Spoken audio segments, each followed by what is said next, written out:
చాలా మంది పూజ సమయంలో ఏకాగ్రతగా ఉండలేకపోతున్నాను, నా మనసు దేవుడి మీద పెట్టలేకపోతున్నాను ఒక ప్రశ్న చాలా వరకు అందరు అడుగుతున్నారు.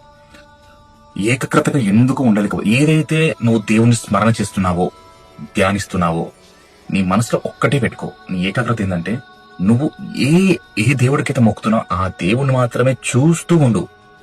నీకు తెలియకుండా ఏకాగ్రత నీకు ఆ దేవుడి మీదనే ఉంటుంది. సో నీ మనసులో ఒక నామస్మరణ పలుకుతూనే ఉండు. నీ దృష్టి ఎటు మరలదు.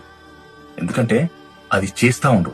నువ్వు ఎటు చూడకు. నువ్వు ఏదైతే శివుడికి అభిషేకం చేస్తున్నావా, శివుడికి అన్ని రకాలుగా అభిషేకం చేస్తున్నావా, అర్చన చేస్తున్నావా, అన్ని చేస్తున్నావా, శివుణ్ణే చూడు. శివుణ్ణే చూస్తూ ఉండు. చివరి వరకు శివుని చూస్తూనే ఉండు. నీ ఏకాగ్రత ఎక్కడికి పోదు, కేవలం శివుడి మీదనే ఉంటుంది. మీరు ట్రై చేసి చూడండి. కేవలం శివుణ్ణి మాత్రమే చూడండి. నమశివాయ మంత్రాన్ని నీ మనసులో స్మరిస్తూనే ఉండు. బయటికి పలకకున్నా పర్లేదు. నమశివాయ నమశివాయ నీ మనసులో పలుకుతూనే ఉండు, పలుకుతూనే ఉండు, పలుకుతూనే ఉండు. శివుడికి అభిషేకం చేస్తూ ఉండు. శివుణ్ణి మాత్రమే చూడు. నీ దృష్టికోణం కేవలం శివుడి మీద పెట్టడానికి మాత్రమే ట్రై చేయి.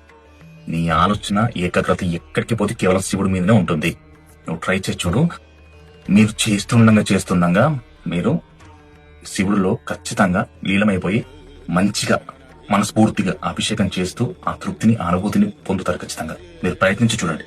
హర హర మహాదేవ శంభో శంకర శివకేశవాయ నమః.